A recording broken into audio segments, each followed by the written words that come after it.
Hi guys, and welcome back to my channel. It is Thursday, so we are talking Turner syndrome.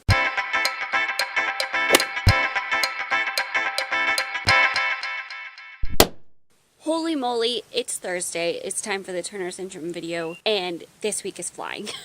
Probably because of how busy I've been, but that's a whole other story that you guys have been being caught up on in the vlogs. So, this week I want to talk about something really super interesting, and it doesn't have to specifically do with my case, but I think it's something all of us girls with Turner syndrome, all of us women with Turner syndrome kind of experience, and that is the Google search. Now, this kind of applies really broadly and generically to Turners because it also applies to a lot of other things.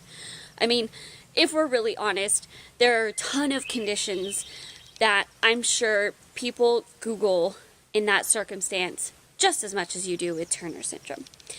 But I know the most about that experience with Turner syndrome.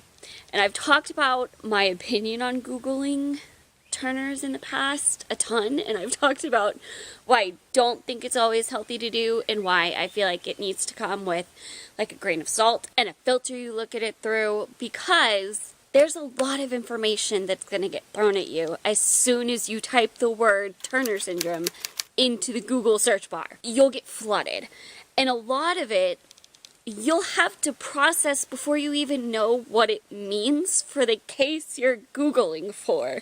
So obviously, if you are Google searching Turner syndrome, you either know somebody that has it, you're a parent of a baby that just got diagnosed with it, or you yourself have it and you're trying to figure out if what you're experiencing is normal. Is this weird? Is this normal? Am I on the shorter side or the taller side? Do I need growth hormones? Is my HRT acting normal? What are the HRT options for me? All of those are such valid, important questions, and it's, in this day and age, a totally valid and common way of trying to get that answered by Googling.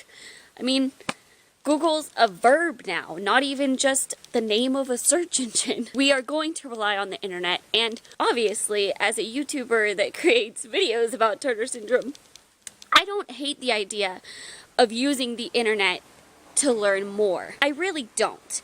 No matter my view on the Google search, I really am so grateful for the information I personally have been able to gain through internet forums, through Facebook groups, through YouTube comments, through friends I've made through YouTube.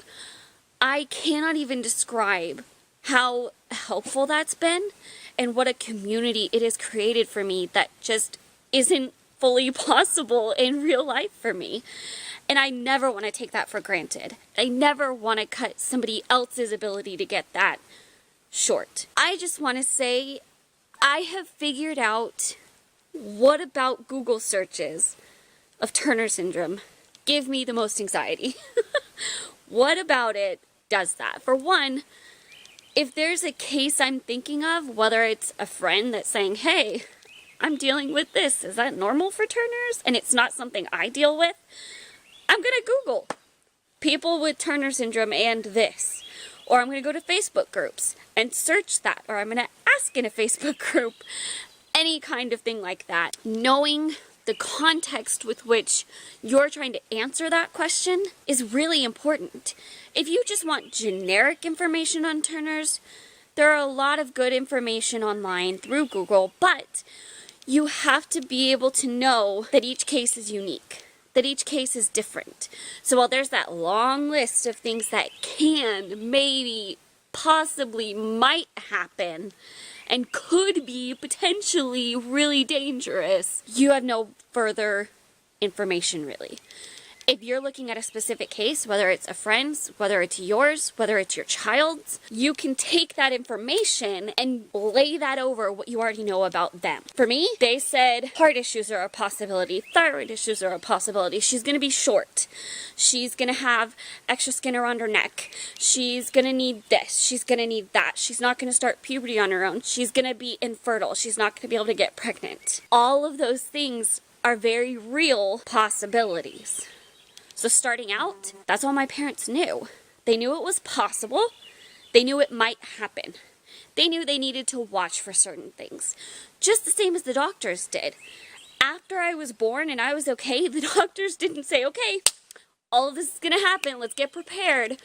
They said, we're going to monitor her for these things.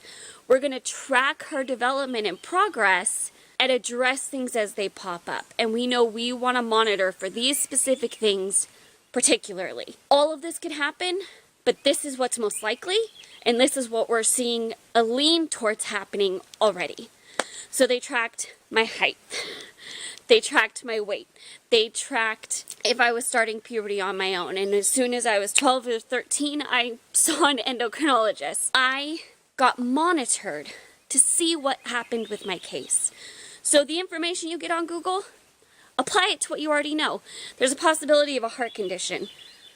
Is there any sign currently of a heart condition developing? No. Okay. We're good for that one right now then. Keep on regular monitoring, but you don't have to be worried about it. You can just keep up the normal recommended monitoring without paying that close of attention to it.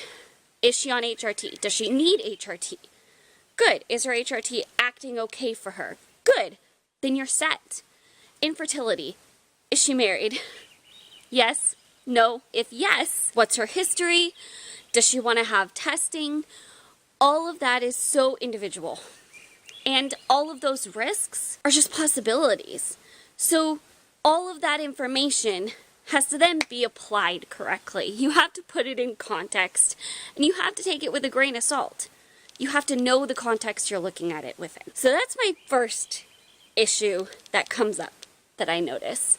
The next one is that all of the cases that are highlighted online are the doomsday worst case scenario, every single symptom to its utmost severity possible. The worst a case of Turner syndrome could go. And the doctors can end up going that way too. But the images on Google look so severe. And the way they talk about it in Google is so severe. What it points out is everything that could go wrong.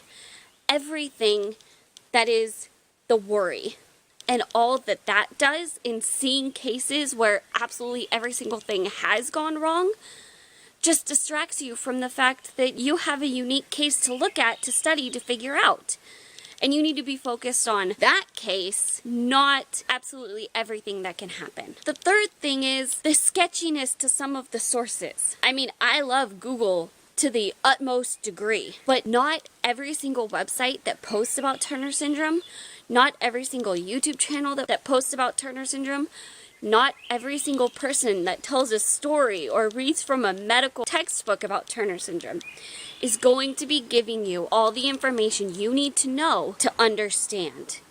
And without that better explanation, without solid sources, you're going to get confused. And you could get misinformation and be further confused because of that. So that is why when Googling anything really, but particularly Turner syndrome, I make a huge point of saying take it with a grain of salt and be very conscious of where the information is coming from and how it applies to the case you're looking at. Those are the ways to have a fruitful Google search with Turner syndrome. And I would love to hear your guys' experiences with Google and Turner syndrome and your thoughts.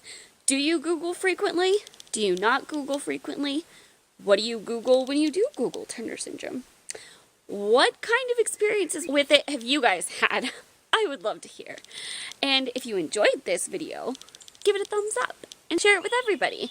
Make sure you're subscribed and have notifications on. Leave any other Turner syndrome video ideas down in the comments below, and I will see you guys tomorrow. Bye!